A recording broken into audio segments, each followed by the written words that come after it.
BBC News with Sue Montgomery. Lawyers in the US city of Minneapolis have made their opening arguments in the trial of a white former policeman accused of killing a black man, George Floyd. The prosecutor focused on Mr. Floyd's final minutes, replaying video footage which showed him gasping for breath as the officer, Derek Chauvin, knelt on his neck. A first responder, Jenna Scurry, told a prosecution lawyer that she had alerted a supervisor after becoming concerned when she saw Mr. Chauvin remaining on Mr. Floyd's neck for so long. I first asked if the screens had frozen. Why did you ask that? Because it hadn't changed. Okay. And did you find that it had frozen? No. How did well, you I know? was told that it was not frozen. Did you see the screen change yourself? Yes, I saw the persons moving. So what did you start thinking at that point? Something might be wrong. The BBC's North America editor, John Sopel, says many Americans believe that US justice itself is on trial. What's unfolding in a courthouse in Minneapolis is not just about George Floyd and Derek Chauvin. In many people's eyes, this is American justice itself on trial. America was convulsed last year by the Black Lives Matter protests, with demonstrations erupting in every city across the land. If Mr. Chauvin walks free, many will draw the conclusion that to the justice system, black lives don't matter. And that could be another dangerous flashpoint. The Mexican president, Andrés Manuel López Obrador, has described as murder the death of a woman in police custody in the resort town of Tulum.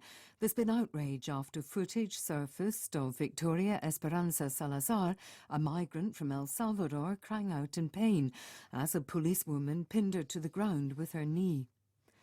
The Brazilian President Jair Bolsonaro has replaced 6 cabinet ministers in the biggest reshuffle since he came to power just over 2 years ago. The foreign minister, Ernesto Araújo, is among those sacked. He'd been critical of China, Brazil's biggest trading partner, and mocked it over the coronavirus pandemic. Vessels are once again sailing through the Suez Canal after a huge container ship, which blocked the waterway for nearly a week, was refloated and moved. The Canal Authority chairman, Osama Rabieh, told a news conference that a backlog of about 400 vessels should be cleared within days. Today, from 8 p.m. until 8 a.m. tomorrow, so for 12 hours, 113 ships will move in various convoys. This means that in 3 days or 3.5 days, we might make up for the loss. We won't sleep. The pilots will work day and night. We will work around the clock until we get through these ships.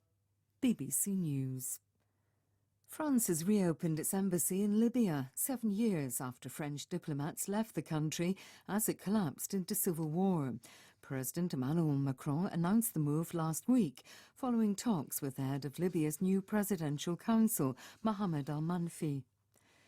The United States has warned that the Islamic State group is becoming increasingly brazen in Mozambique. Hundreds of militants stormed the town of Palma in Cabo Delgado province on Wednesday, killing dozens of people.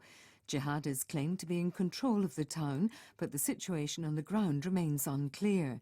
Some survivors have described being forced to hide in bushes for days during the scramble to escape. More from Catherine Biarahanga. What makes this area important is the fact that you have some of the world's largest gas reserves off the coast of Mozambique. But the people who live in towns like Palma and other parts of Cabo Delgado are incredibly poor. And a lot of people believe that this insurgency began because young men in this area felt disenfranchised. They felt they weren't benefiting from this great wealth on their doorstep. A policeman has been arrested in Ecuador accused of trying to smuggle nearly 200 baby Galapagos tortoises off their native islands. Prosecutors said he'd be charged with crimes against wildlife, which can lead to a 3-year prison sentence. The tortoises were discovered wrapped in plastic and packed inside a suitcase during a routine airport check. Lying 1,000 kilometres from the mainland, the Galapagos Islands are a protected wildlife area. In football, Manchester City have announced that their record goal scorer, Sergio Aguero, is leaving the club at the end of the season. The Argentine is one of the English Premier League's most successful ever strikers. BBC News.